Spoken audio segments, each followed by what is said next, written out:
ഇത്തരത്തിൽ ഏതെങ്കിലും ഒരു ഘട്ടത്തിലെങ്കിലും ധർമ്മടത്ത് അവിടെ മുഖ്യമന്ത്രി പിണറായി വിജയനെ ഞെട്ടിക്കുന്നു. തളിപ്പറമ്പിൽ ടി.കെ. ഗോവിന്ദൻ 3853 വോട്ടുകൾക്ക് കോട്ടകളാണ്, ഇടതുകോട്ടകളാണ്.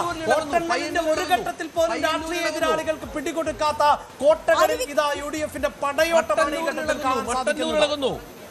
മട്ടന്നൂരിൽ ചന്ദ്രൻ തില്ലങ്കേരി 742 വോട്ടുകൾക്ക് ഈ റൗണ്ടിൽ മുന്നിട്ട് നിൽക്കുന്നു. മട്ടന്നൂരിൽ ടി.കെ. ഗോവിന്ദന്റെ ഭൂരിപക്ഷം 3835, തളിപ്പറമ്പിൽ ടി.കെ. ഗോവിന്ദന്റെ ഭൂരിപക്ഷം 3835, തളിപ്പറമ്പിൽ കോട്ടകളിലെ അപ്രമാദിത്വം അവസാനിപ്പിക്കുന്ന തരത്തിലുള്ള പ്രകടനം മധുസൂദനെ കുഞ്ഞികൃഷ്ണൻ വിറപ്പിക്കുന്നു. കഴക്കൂട്ടത്ത് ഈ വലിയ തിരിച്ചടിയിലും കടകംപള്ളി സുരേന്ദ്രൻ ലീഡ് ചെയ്യുന്നു എന്നൊരു ആശ്വാസകരമായ വാർത്ത. അപ്പോഴും വേണു അവിടെ ഇനി യഥാർത്ഥ കണക്ക് പുറത്തു വരേണ്ടതുണ്ട്. കാരണം കടകംപള്ളി കഷ്ടിച്ചു കയറുന്നുവെങ്കിൽ അത് BJP ചോർത്തിയ വോട്ടുകളാണോ എന്നതാണ് ഇനി നമുക്ക് മനസ്സിലാക്കേണ്ടത്. ആ വിജയവും എത്രത്തോളം ആശ്വാസം നൽകും ഒരു പക്ഷേ വിജയിച്ച എന്നതാണ് ഇപ്പോൾ നമുക്ക് മനസ്സിലാക്കേണ്ടത്. പ്രതിപക്ഷ നേതാവാകാൻ മധുസൂദനൻ തിരിച്ചു വരുന്നു. 310 വോട്ടിന്റെ ലീഡ് 7 റൗണ്ട് പൂർത്തിയാകുമ്പോൾ പ്രതിപക്ഷ നേതാവാകാൻ ആരെങ്കിലും വേണ്ടേ? പൊടി പോലുള്ള ആരെങ്കിലും ഒരു പ്രതിപക്ഷ നേതാവ് വേണ്ടേ? ആരെങ്കിലും ജയിച്ചു പോട്ടനെ. കടകംപള്ളി എങ്കിൽ കടകംപള്ളി. അപ്പൊ മധുസൂദന്റെ ലീഡ് പയ്യന്നൂരിൽ 310 കുറഞ്ഞു. പുറത്തേക്ക് വരുന്നോ, മാധ്യമങ്ങളോട് സംസാരിക്കുമോ എന്നറിയില്ല. എന്തായാലും 4-5 റൗണ്ടുകൾ സാധാരണ സംസാരിക്കാറില്ല. ഫലം മൊത്തം പുറത്തു വന്ന ശേഷമാണ് അദ്ദേഹം എല്ലാ തെരഞ്ഞെടുപ്പുകളുടെ അവസാനവും. രഞ്ജിത, സതീശൻ മാത്രമല്ല ആരും സംസാരിച്ചിട്ടില്ല. അതായത് കോൺഗ്രസിന്റെ മുതിർന്ന നേതാക്കൾ ആരും പാർട്ടി ആസ്ഥാനത്ത് നിന്നുകൊണ്ട് ഒരു പ്രതികരണം തന്നിട്ടില്ല. മറിച്ച് കേരളത്തിന്റെ ചുമതലയുള്ള ദീപാദാസ് മുൻഷി മാത്രമാണ്. ഇത്ര അച്ചടക്കമുള്ളവരോ ഈ പാർട്ടി നേതാക്കൾ എന്ന് അത്ഭുതം കൂറേണ്ട മണിക്കൂറുകളാണ്. പ്രത്യേകിച്ച് മുഖ്യമന്ത്രി തർക്കമടക്കം തെരഞ്ഞെടുപ്പ് വോട്ടെടുപ്പിന് ശേഷം കണ്ട കേരളത്തിലാണ് ഈ നിശബ്ദത. അതും പടുകൂറ്റൻ വിജയമാണ്. എന്തോ വരാനുണ്ട് വരാനിരിക്കുന്നതിന്റെ നാന്ദിയാണ് ഈ നിശബ്ദത എന്നത് സംശയമില്ല. KPCC ആസ്ഥാനത്ത് ആഘോഷത്തിന് അപ്പുറത്തേക്ക് ചില പൊട്ടിത്തെറികൾക്കുള്ള സൂചന ഈ നിശബ്ദതയിൽ നിന്ന് വായിച്ചിട്ടുണ്ട്. രഞ്ജിത്ത് ഒരു ഘട്ടത്തിൽ പറഞ്ഞു ആ ചെറിയ കേക്ക് എത്ര പേർക്ക് വീതിച്ചു കൊടുത്താലാണ് എന്ന്. ഇനി അങ്ങനെയാണ് ആ മന്ത്രിസഭയിലെ അംഗങ്ങൾക്ക് എത്ര പേർക്കായി ഇത് വീതിക്കാൻ പറ്റുമെന്ന മറ്റൊരു വിഷയം ഒരുപക്ഷെ കോൺഗ്രസ് വരും മണിക്കൂറുകളിൽ നേരിട്ടേക്കാം. പക്ഷെ അപ്പോഴും എൽദോ ഇത് പോരാട്ടമായിരുന്നു.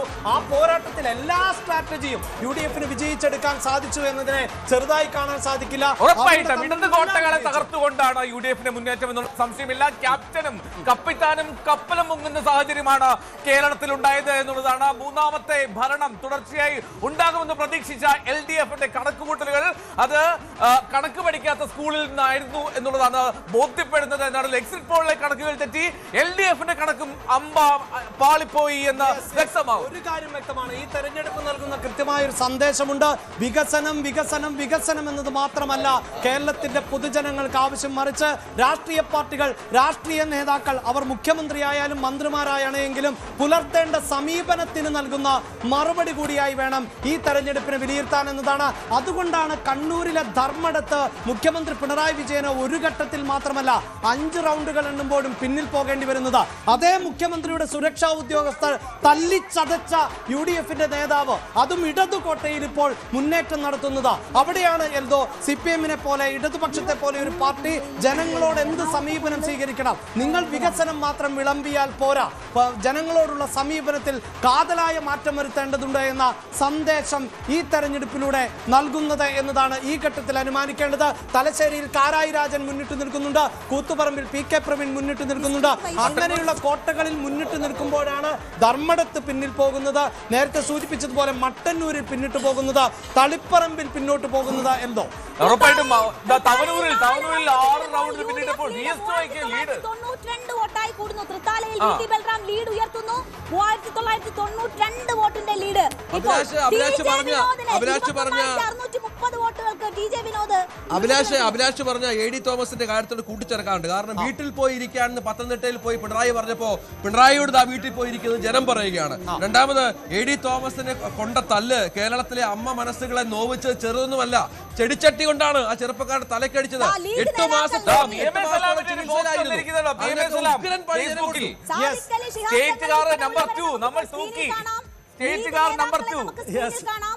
കുഞ്ഞാലിക്കുട്ടി ഉൾപ്പെടെയുള്ളവർ സംസാരിക്കുമോ എന്ന് അറിയില്ല. എന്തായാലും അവരും വിജയാഹ്ലാദത്തിൽ പങ്കെടുക്കുകയാണ്, അതിൽ പങ്കുചേരുകയാണ്. അവരും വലിയ സന്തോഷത്തിൽ തന്നെയാണ്. 42 സീറ്റിലേക്ക് LDF ചുരുങ്ങുന്നു, 41ലേക്ക് ചുരുങ്ങുന്നു, UDF 95ലേക്ക് എത്തുന്നു. ഒരു കാര്യം കൂടി, തമിഴ്നാട്ടിൽ വലിയ അത്ഭുതമാണ് വിജയ് കാണിക്കുന്നത്. പശ്ചിമ ബംഗാളിൽ BJP കേവലം ഒരു സാഹചര്യം ഉണ്ടാകുന്നു. അസമിലും പുതുച്ചേരിയിലും BJP തുടർ ഭരണം ഉറപ്പിക്കുന്നു. അങ്ങനെ മറ്റ് സംസ്ഥാനങ്ങളിലെ സാഹചര്യങ്ങൾ കൂടി നോക്കിയാൽ വളരെ വ്യത്യസ്തമാണ്. തുടർ ഭരണം പ്രതീക്ഷിച്ച MK സ്റ്റാലിനും ഒപ്പം തന്നെ കേരള മുഖ്യമന്ത്രി പിണറായി വിജയനും പശ്ചിമ ബംഗാൾ മുഖ്യമന്ത്രി മമതാ ബാനർജിക്കും കനത്ത തിരിച്ചടിയാണ് ഈ തെരഞ്ഞെടുപ്പ് നൽകുന്നത്.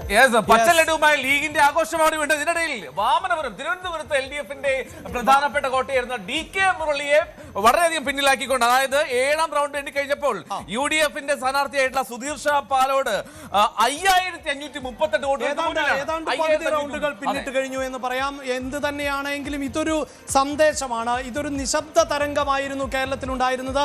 അത് അങ്ങേയറ്റം ഭരണവിരുദ്ധ തരംഗമായിരുന്നു, ഇടതുവിരുദ്ധ തരംഗമായിരുന്നു, പിണറായി വിരുദ്ധ തരംഗമായിരുന്നു എന്നതാണ് ഈ വോട്ടെടുപ്പിൽ പ്രതിഫലിക്കുന്നത് എന്നതാണ് ഇപ്പോഴത്തെ കണക്കുകൾ.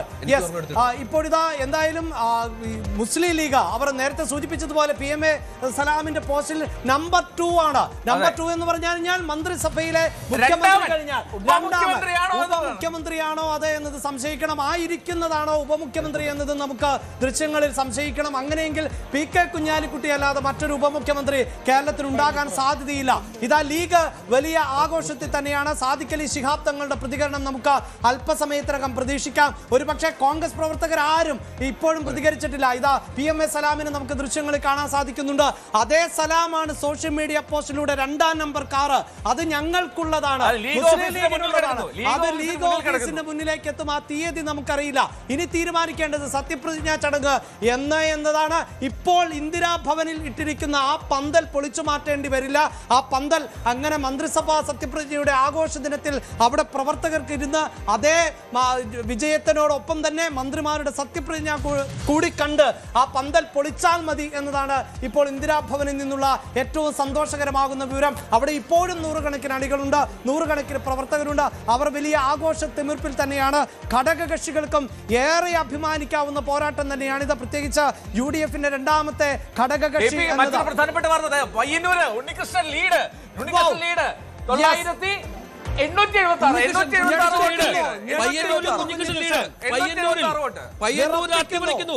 അട്ടിമറിയിലേക്ക് കുഞ്ഞിക്കൃഷ്ണൻ ലീഡ്. പയ്യന്നൂരിൽ കുഞ്ഞിക്കൃഷ്ണൻ ലീഡ്, തളിപ്പറമ്പിൽ മധുസൂദനൻ ലീഡ്. CPMന്റെ കോട്ടകൾ അമ്പാടെ തകരുന്നു.